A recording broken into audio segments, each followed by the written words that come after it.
The Bible's a good book. It's not really just a book. It's a compendium of books.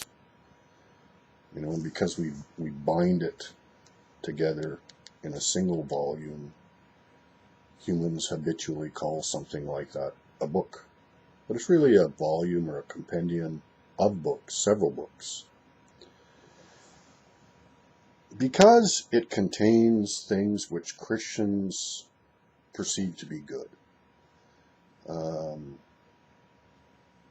It contains words from prophets, messages from God through the prophets. It contains the words of Jesus as recorded by Matthew, Mark, Luke, and John. It contains letters from Christian to Christian and stuff like this that we perceive it to be something good. And it is. Problem is because the Bible is something good, it seems like that no one considers that it can be used for evil purposes. And it can be. And that's a real problem. If I have a hammer is something good. It helps me build things, helps me pound nails. It's something good. But if I whack you over the head with it, I'm using something good for an evil purpose. And if I try to saw a board in two with my hammer, I'm trying to do something that's kind of absurd. A hammer its purpose isn't for sawing a board into. And those two kinds of problems are the problems we find when people use the Bible. They don't see how this book is being used for evil purposes, and they're trying to use this book for a purpose for which it was never intended by God.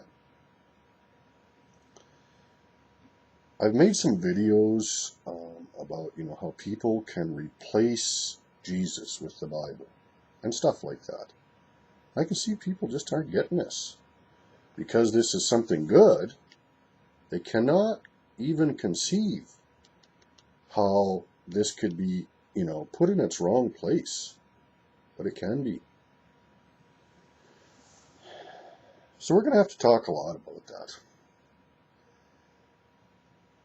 I'm just going to give you a couple of examples here on, some assumptions people make, things maybe they don't see about the Bible.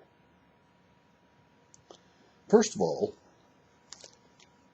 this here thing, this title, you see that? God didn't send down a book from heaven with two parts, the Old Testament and the New Testament. This idea here, the Old Testament, that was a label stuck in here by men. Okay? It was an after-the-fact addition. And why this particular title can mislead people is because it's kind of not even true. In some ways, and if you do your research, you'll find that this word, testament, is kind of supposed to mean Old Covenant. But this isn't all the Old Covenant. From Genesis to Malachi. The Old Covenant was the law. Not all of these books. For example, the covenant God made with Noah, the covenant God made with Abraham, those aren't old. Those are current. The covenant God made with Moses and his people of Israel, that's old. That's the Old Covenant. And we see that being talked about in the New Testament. What we call the New Testament. But another way that people read this is sort of like the old testimony from God. Right? And so God, this is what God said, the old stuff God said. And then we come to here, and here's the new stuff God said.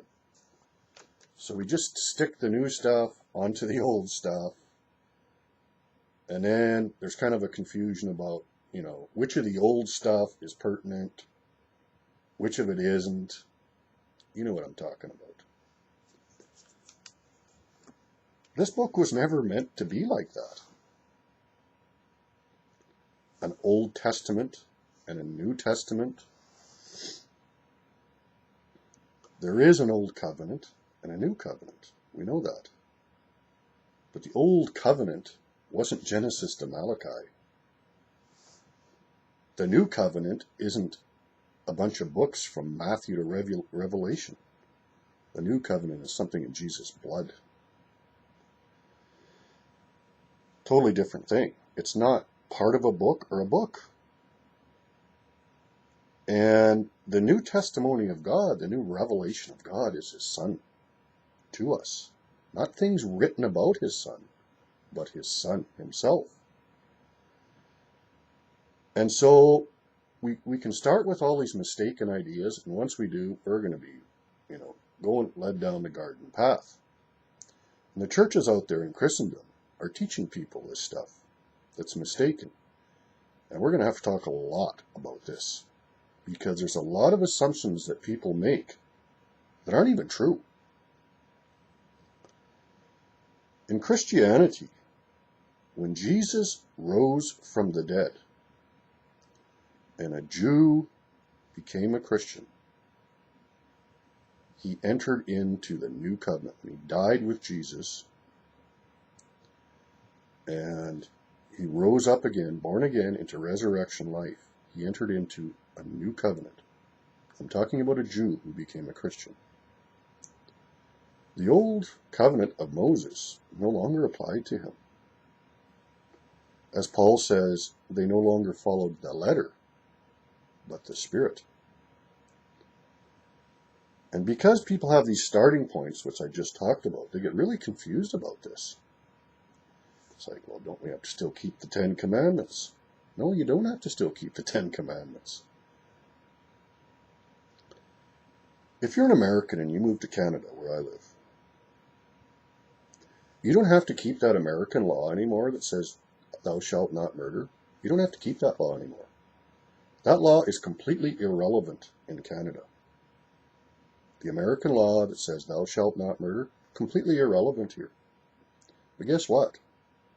We have a law in Canada, Canadian law, that says you shall not murder. So when you don't murder in Canada, it's not because you're keeping an American law. It's because you're keeping a Canadian law. And it's the same thing when a Jew became a Christian. He didn't steal and murder because he was keeping the 10 Commandments, but because he was following Jesus Christ. Not because he was following the law, but because he was following Jesus. The Spirit convicted him of what sin was and what loving God and neighbor was. Following the Spirit and not the oldness of the letter, as Paul said. The funny thing is that the stuff here in your New Testament, Paul spends a lot of time explaining this, and yet people miss it. And so people are thinking this is the deal,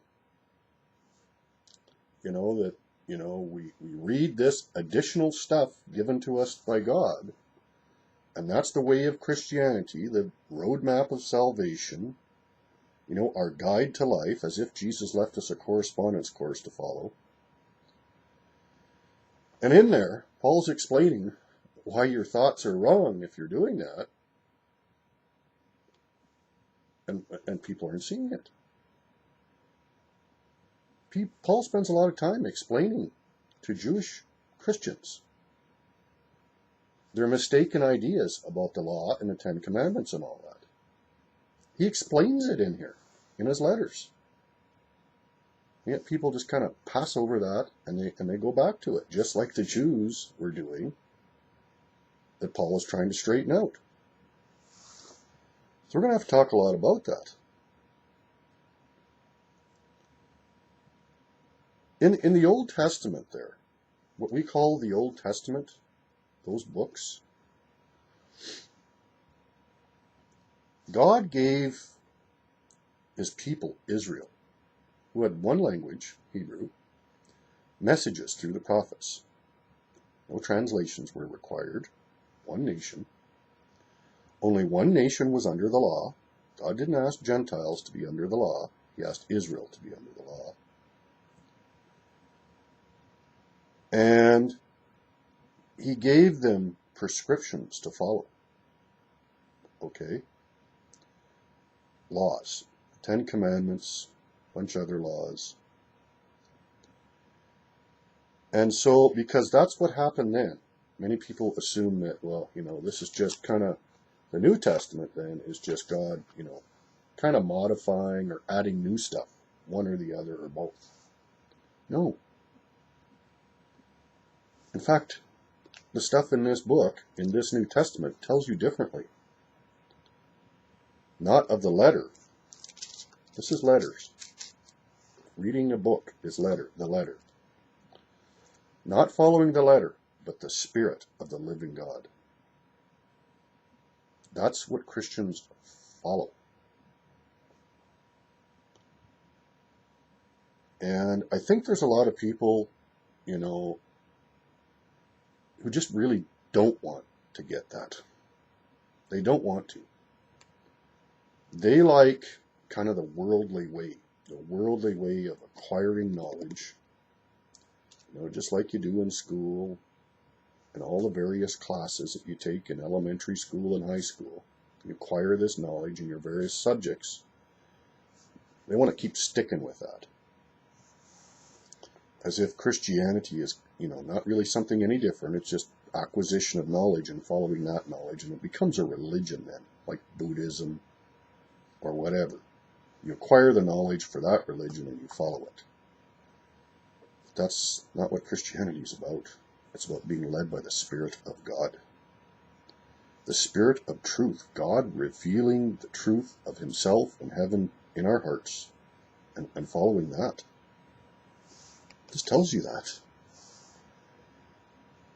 So we're going to have to talk a lot about this. There's a lot of things about this book, the Bible, that many people don't realize. They've made assumptions about it. They've replaced Jesus with it, thinking that, something like that's just not possible. Yeah, you can replace Jesus with a book. You can. This can be used for purposes that God would have never intended. Never. And we're going to be talking about that a lot in future videos. God bless you.